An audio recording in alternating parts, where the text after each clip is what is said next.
Well, Biomutant patch 1.4 is already here. This is extremely fast considering the game just came out a week ago, and in it are massive changes to the game, and in this video we're going to cover just what those are. This includes its bug fixes and balancing changes. The first thing I want to talk about is the balance changes and bug fixes that have to do with combat. This is probably the biggest area of focus for me, besides the story and the way the story is told of the game, which there's only so much they can do with that because obviously they have a narrator and they can't make each character have its own voice.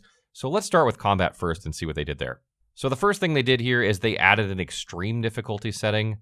This makes it so that enemy damage and attack rate is further increased. I have not tested this out just yet, but this should improve the difficulty of the game somewhat. I don't think it's going to make it overly difficult. You know, it's not going to make it like super hard or anything like that, but it should give players more of a challenge than what they've experienced on hard.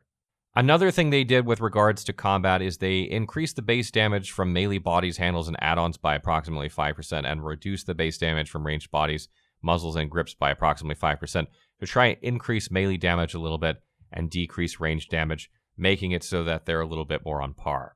Another thing that they've done with equipment with regards to the armor is they fixed the bug that basically makes it so when you put an add-on into your armor, it removes the resistances or no longer applies those resistances to your armor. That's been fixed. That's a huge bug. That's a big gripe for a lot of people. I know I've fallen victim to that bug myself, so that's fixed as well.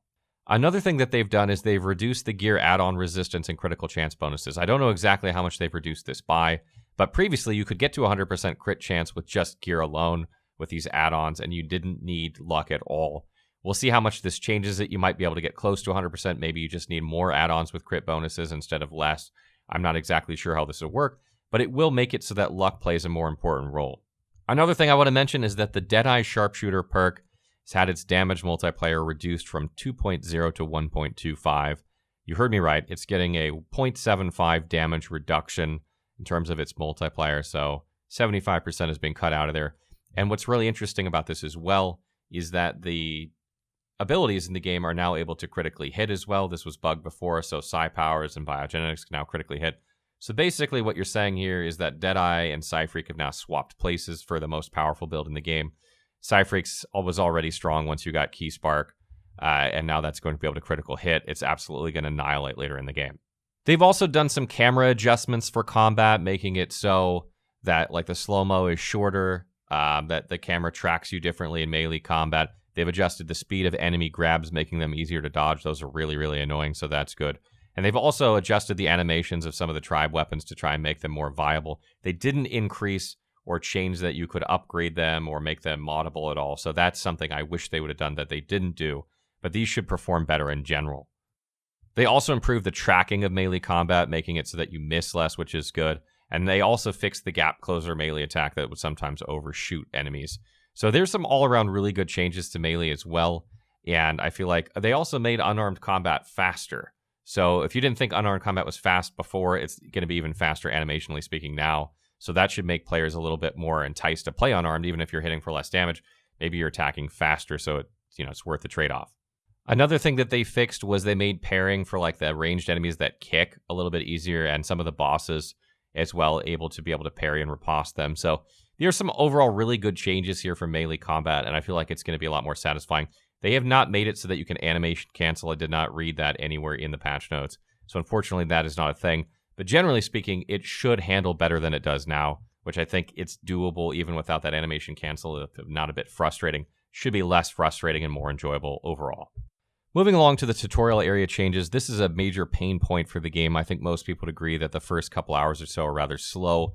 They're very linear, and the game kind of walks you through all these things at a pace where you really just want to get out and explore the beautiful world that Experiment 101 has created, and you just can't because you've got to get through all these things first. So this has been changed quite a bit, and we're going to go through what they've changed now. So what they've added here is, first of all, they've reduced the dialogues for out-of-date and best before's dialogues, as well as Goop and Gizmos.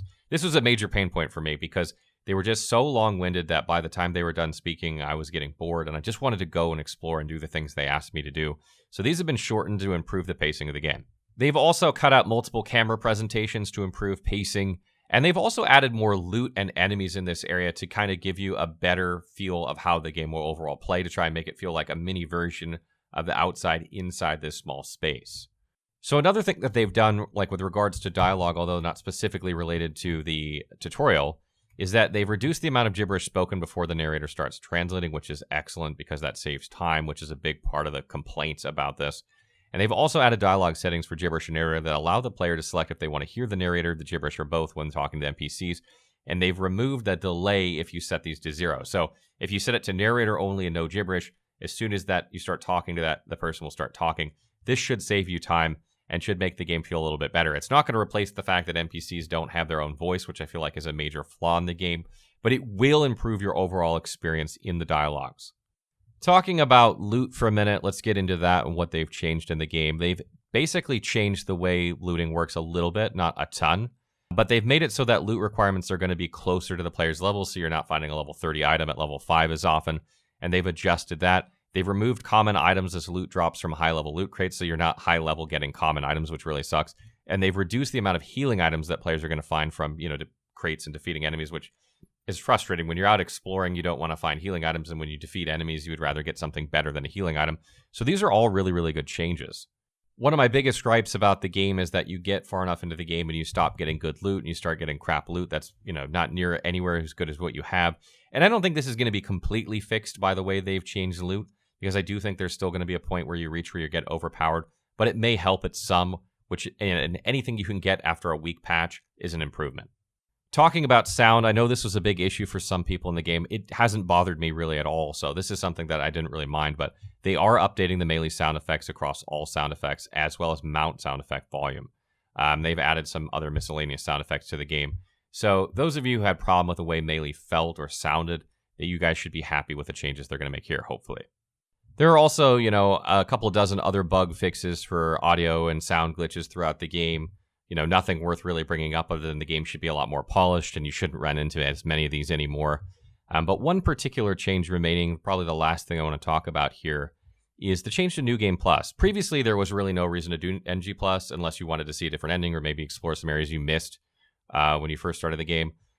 Nothing really changes. The game goes gray, the map's gray, and you have to re-explore everything, obtain all of your vehicles over again, which I think is something they ought to change in a future patch. Because I think one of the benefits of NG Plus should be that you can use the vehicles to explore however you want. That would be a fun thing, just kind of like go and do what you want. But one of the big changes here, or something that might make it more interesting, at least until something like that happens, is that all the class perks in the game are going to open up to you in NG Plus. So if you're playing a Psy Freak, you can get the Deadeye perks. If you're playing a Deadeye, you can get the Psy Freak perks and, or whatever class you want, which allows for some more interesting builds in NG Plus. And this is a good thing. This just gives people a reason to keep playing and mixes things up a bit. And I feel like is a good addition to the game.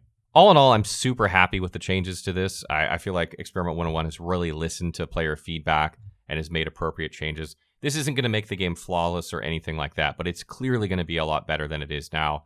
And I feel like they're moving in the right direction. I would love to see what other patches they can come up with this game. For instance, I do feel like vehicles should be, unlocked when you start NG+. Having to do all the quests to get them again, I feel is a bit tedious. And I feel like that should be a reward for going into New Game Plus, besides being able to, use the perks of all the classes. So you should have all these vehicles that you can explore the world with and just have fun with. Maybe make the flying vehicles fly, etc. Let people just have fun and explore the game world, which is really the best part of the game.